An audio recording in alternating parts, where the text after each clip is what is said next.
অনেকেই কলকাতায় অনেক কাল থেকেও শহরের অনেক খবরই রাখেন না।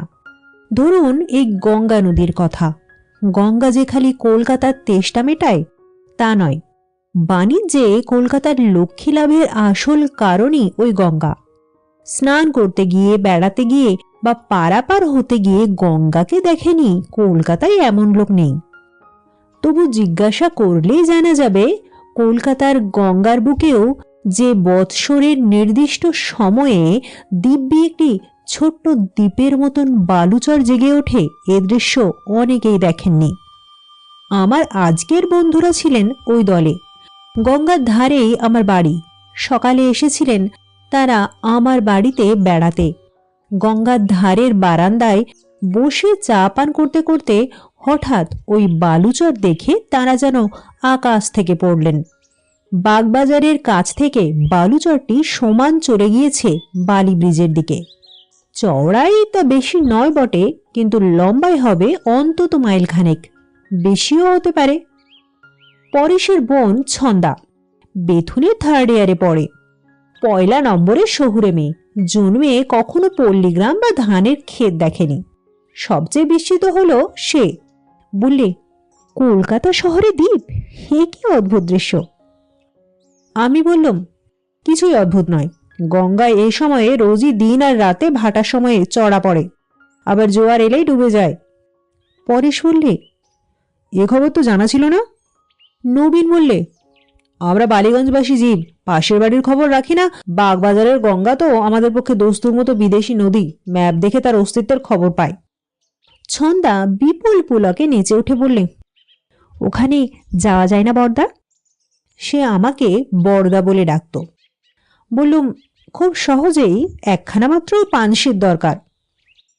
পরেশ সোৎসাহে বললে, ডাকো তাহলে একখানা পানসি। আমরা ভারতের প্রধান নগর কলকাতার মাঝখানেই দ্বীপ ভ্রমণ করব।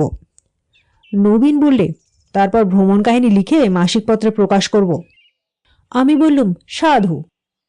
ঠাট্টা করে বললুম বটে, কিন্তু তখন পর্যন্ত ঘুণাক্ষরেও সন্দেহ করতে পারিনি যে আমাদের এই ভ্রমণটা সত্য সত্য একটি চমকপ্রদ অসাধারণ কাহিনী হয়ে দাঁড়াবে।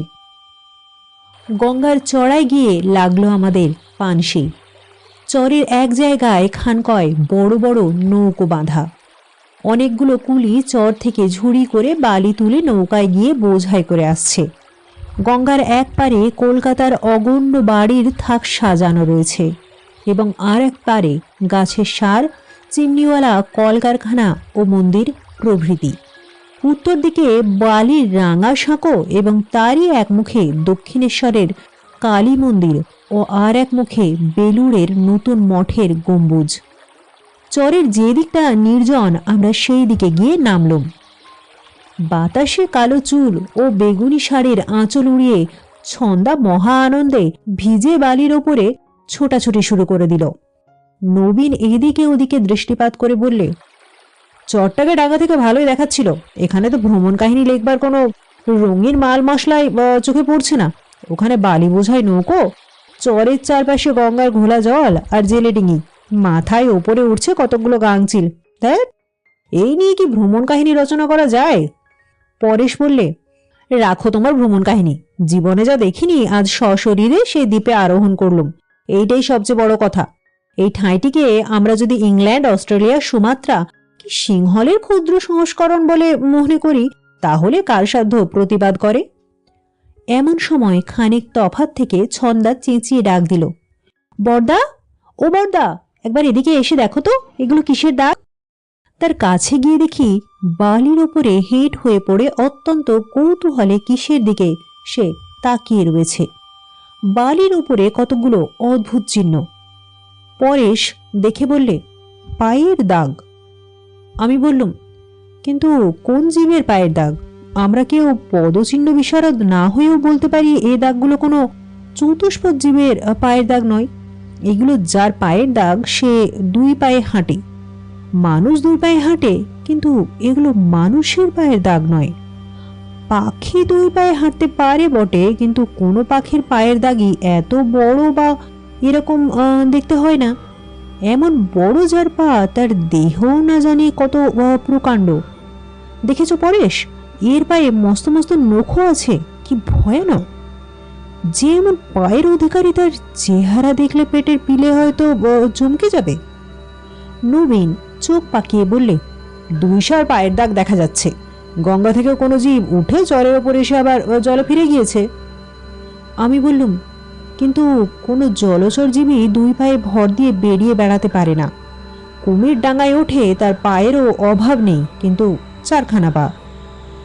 পরেশ এক কথায় সমস্ত উড়িয়ে দিয়ে বললে, তাহলে এগুলো পায়ের দাগের মতন দেখতে বটে, কিন্তু পায়ের দাগই নয়। নবীনও সাই দিয়ে বললে, সেই ঠিক কথা, গঙ্গার স্রোতের তোড়ে বালির ওপরে এই অদ্ভুত দাগগুলো হয়েছে। আমিও তাছাড়া আর কিছু ভাবতে পারলুম না। এগুলো কোনো জীবের পায়ের দাগ হলে তাকে সৃষ্টি ছাড়া আজগুবি জীব বলেই মানতে হয়, এবং তেমন উদ্ভট জীব কলকাতার গঙ্গার চরে আসবে কেমন করে? এলেও খবরের কাগজের সর্বদর্শী রিপোর্টারদের চোখে সে ফাঁকি দিতে পারত না। অন্তত বাগবাজারের অমৃতবাজার পত্রিকা সর্বাগ্রে তাকে আবিষ্কার করে ফেলত। যার আবদারে আমরা এই চিহ্নগুলি পরিদর্শন করতে এদিকে এসেছি, সেই ছন্দা কিন্তু এতক্ষণ আমাদের কাছে ছিল না। সে কখন সরে পড়ে দূরে গিয়ে চরের ওপরে বসে শিশুর মতো বালির ঘর তৈরি করতে ব্যস্ত ছিল। কড়া রোদে ঘেমে উঠে ছন্দাকে ডেকে আমরা আবার পানশির দিকে ফিরে চললুম। ছন্দা এসে বলল, আমার ভারী ভালো লাগছে, এক্ষুনি যেতে ইচ্ছে হচ্ছে না। আর থাকার উপায় নেই, একটু পরেই জোয়ার আসবে, চর ডুবে যাবে। ছন্দা একটু ভেবে বলল, আচ্ছা বড়দা, রাতে আবার এই দ্বীপটা জেগে উঠবে তো? হ্যাঁ, 1 ঘণ্টা 4 জন্যে। আজ তো পূর্ণিমা, সন্ধেবেলাতেই চাঁদ উঠবে। হ্যাঁ, তাহলে আজ সন্ধেবেলায় এখানে সকলের নিমন্ত্রণ রইল। আমি চড়িভাতি করে তোমাদের সবাইকে খাওয়াবো। পরেশ একটু ইতস্তত করে বলল, কিন্তু সে যে অনেক তোড়জোড়ের ব্যাপার, দরকার নেই ছন্দা। প্রস্তাবটায় নতুনত্ব আছে, আমি রাজি হয়ে গেলুম। তোড়জোড়ের জন্যে তোমাদের কারুকে মাথার ঘাম পায়ে ফেলতে হবে না দাদা, আমি সব গোছগাছ করব, তোমরা খালি দয়া করে 2টো খেয়ে উপকার করো। এর পরেও আপত্তি করা অভদ্রতা, এবং পরেশ সেই অভদ্রতাই করলে। বললে, তুমি যা মেয়ে তা জানি, আবার জোয়ার না আসা পর্যন্ত এখান থেকে নড়তেই চাইবে না। অতক্ষণ এই ভিজে বালির ওপর বসে থাকলে অসুখ করবে, অতটা কবিত্ব আমার নেই। ছন্দা রেগে বললে, দাদা, গেল জন্মে তুমি মারোয়ারি ছিলে, তোমার একটুও ইমাজিনেশন নেই। বেশ, আমাদের জন্যে 4খানা ফোল্ডিং চেয়ারও আসবে, কারুকে ভিজে বালিতে বসতে হবে না। বড়দা, পানশিখানা আজ সন্ধে থেকে ভাড়া করে রেখো। প্রথমে চড়িভাতির ভোজ, তারপর চন্দ্রালোকে নৌকায় করে গঙ্গায় ভ্রমণ। ওহ, ওয়ান্ডারফুল। ছন্দা, পরেশ ও নবীন নৌকার ঘরের ভেতর গিয়ে বসল। আমি গেলুম বুড়ো মাঝির কাছে।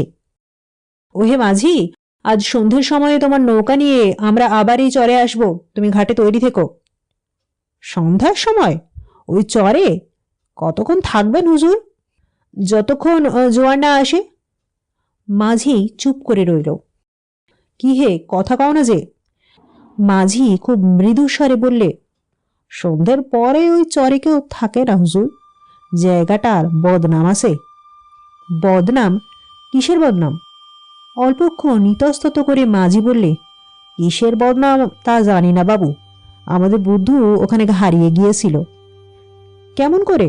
ওখানে তো হারিয়ে যাওয়ার উপায় নেই।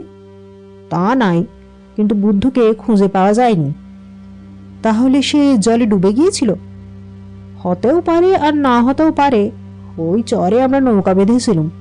অন্ধকার রাত, আমরা খেয়ে দিয়ে শুয়ে পড়বার চেষ্টা করছি, হঠাৎ কি দরকার হওয়াতে বুদ্ধু চোয়ারে গিয়ে নামলো। তারপরে শুনি সে বিকট চিৎকার করে উঠল। আমরা সবাই আলো টালো নিয়ে বেরিয়ে পড়লুম, কিন্তু বুদ্ধুর আর সাড়া পাওয়া কি দেখা পাওয়া গেল না। ওই রাক্ষসে চর যেন তাকে গিলে ফেললে। চর নয় মাঝি, তাকে গিলে ফেলেছিল এই গঙ্গা। হতেও পারে, না হতেও পারে।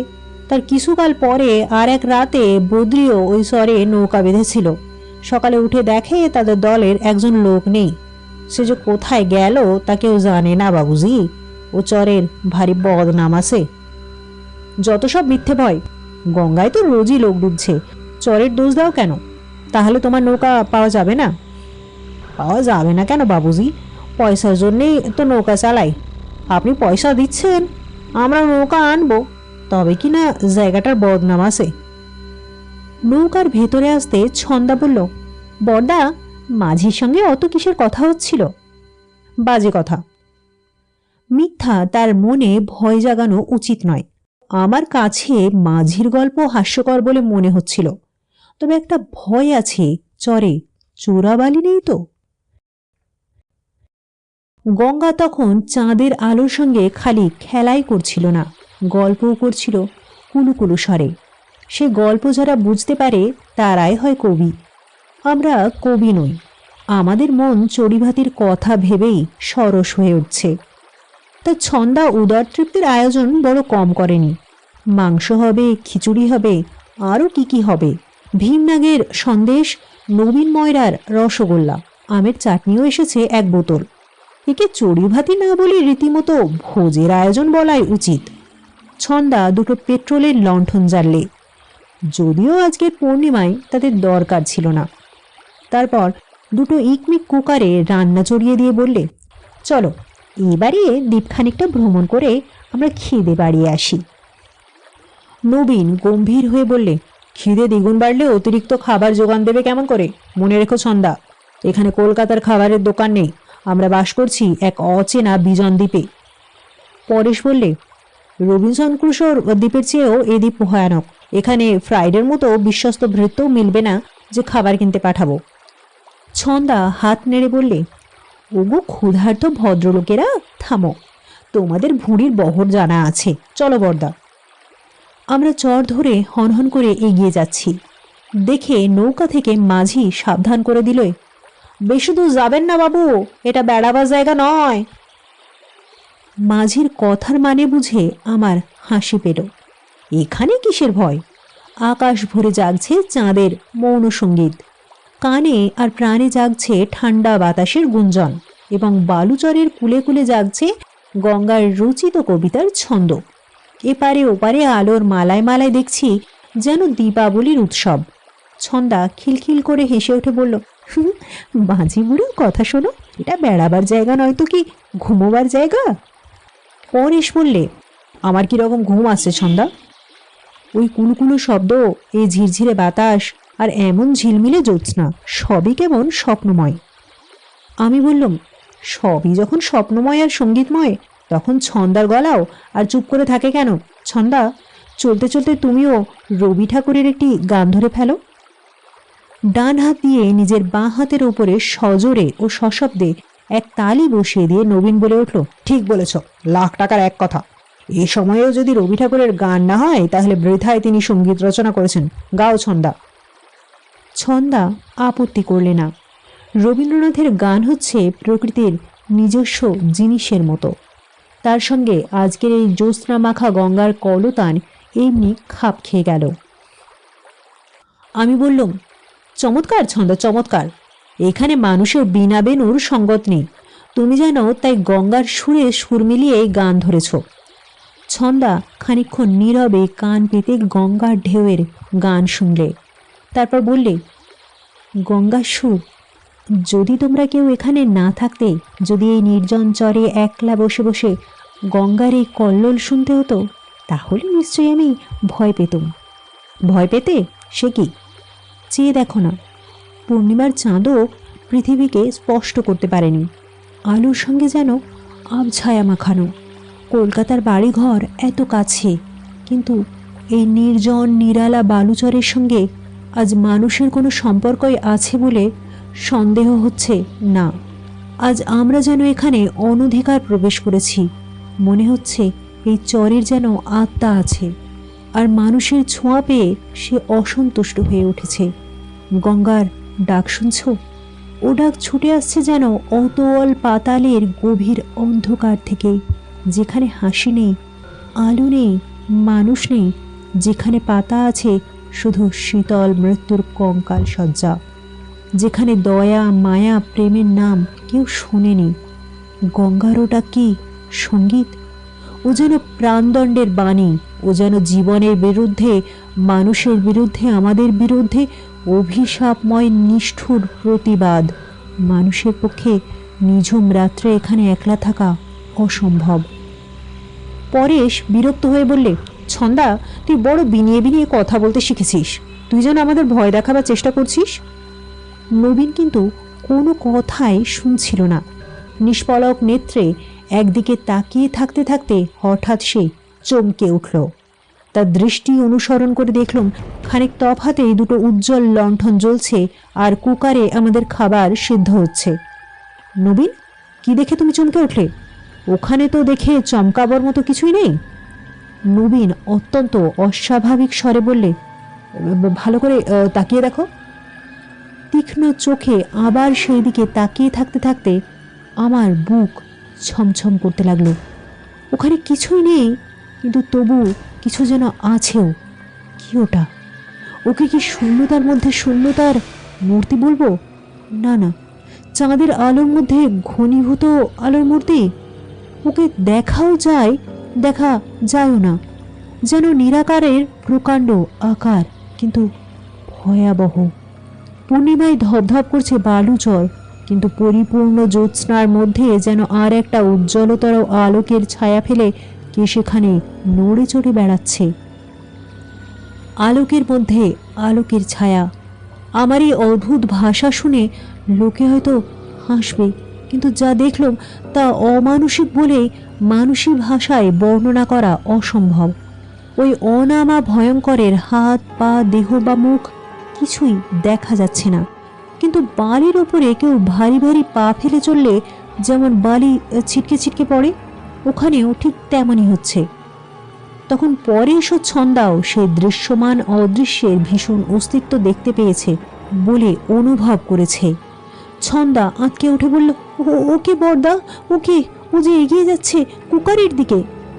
পরেশ সর্বপ্রথম সেই অবর্ণনীয় অলৌকিক মোহ থেকে নিজেকে মুক্ত করে নিয়ে বললে, আমরা সবাই কি পাগল হয়ে গিয়েছি? বানিয়ে বানিয়ে ভয়ের স্বপ্ন দেখছি? কই, ওখানে তো কেউ নেই। এসো এসো আমার সঙ্গে। পরেশ দ্রুত পদে সেদিকে অগ্রসর হচ্ছে।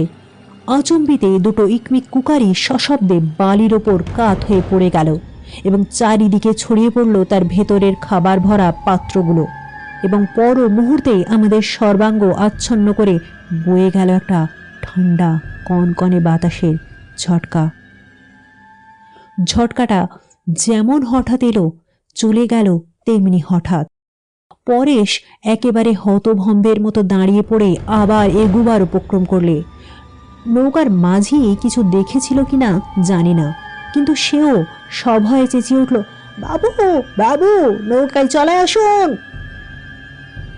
আমি বিহ্বলা ছন্দার হাত ধরে টেনে পানসির দিকে ছুটতে ছুটতে বললুম, নবীন, পরেশ, শিগগির নৌকায় চলো। নৌকায় চড়ে ঘণ্টাখানেক গঙ্গার বুকে ভেসে চললুম। বালুচর তখন চোখের আড়ালে। সকলেই যে আমরা সেই চরের কথাই ভাবছি তাতে আর সন্দেহ নেই, কিন্তু সকলে এমনই অভিভূত হয়েছে যে মুখ যেন বোবা হয়ে গিয়েছে। পানসি যখন হাওড়ার পুলের কাছে এসে পড়েছে, পরেশ তখন বললে, আমরা কি কাপুরুষ রজ্জুতে সর্বভ্রম করে ঊর্ধ্বশ্বাসে পালিয়ে এলাম? মাঝি, নৌকা ফেরাও, আমরা আবার সেই চরে যাব। মাঝি মাথা নেড়ে বলল, তার হয় না বাবুজি, যেতে যেতে জোয়ার এসে পড়বে, চর ডুবে যাবে। ছন্দা বললে, চরে যা দেখেছি আমার তো আর সেখানে যেতে ইচ্ছেও নেই। পরেশ উত্তেজিতভাবে বললে, চরে কি দেখেছি আমরা? কিছুই না, একটা ছায়া পর্যন্ত না। খানিকটা বাষ্প উড়ে গেলেও বুঝতাম, আমরা তাও দেখিনি। বোকা নবীনটা বাজে কি একটা ধুয়ো তুলল, আর আমরাও সবাই হাওমাও করে পালিয়ে এলাম। ছি, কি লজ্জা। ইকমিক কুকার দুটো কে ফেলে দিলে? দমকা ঝোড়ো বাতাস, ঝড়ের মতো একটা বাতাসের ঝটকা তো আমাদের গায়েও লেগেছিল। বালি উড়িয়ে কে ওখানে চলে বেড়াচ্ছিল? বালি উড়ছিল ওই বাতাসে। আর সকালে সেই পায়ের দাগগুলো, জানোই তো সেগুলো পায়ের দাগই নয়, বালির ওপরে স্রোতের দাগ। ভাবলুম মাঝির গল্পটা বলি। ওখানে পরপর দুটো মানুষ কোথায় অদৃশ্য হয়েছে কেউ জানে না, কিন্তু বলতে গিয়ে বললুম না, কারণ নিশ্চয়ই উত্তরে শুনব তারা জলে ডুবে মারা পড়েছে। নবীন ফোঁস করে একটা নিঃশ্বাস ফেলে বললে, হায় রে খিচুড়ি, হায় রে ফাউলকারি, হায় রে সন্দেশ রসগোল্লা, আমের চাটনি, ওগো প্রিয়, তোমাদের পেয়েও হারালুম। ছন্দা বললে, চলো চৌরঙ্গীর কোনো একটা হোটেলে গিয়ে খাবারের শোক আর পেটের জ্বালা নিবারণ করে আসি গে। শুনছিলেন কলকাতার বিজন দ্বীপে, লিখেছেন হেমেন্দ্র কুমার রায়। গল্পটি শুনে ভালো লাগলে অবশ্যই লাইক, কমেন্ট ও শেয়ার করবেন। আর আমাদের চ্যানেলে প্রথম এসে থাকলে চ্যানেলটি সাবস্ক্রাইব করে রাখবেন এরকম গল্প আরও শোনার জন্য। আজ তাহলে এ পর্যন্তই। নমস্কার।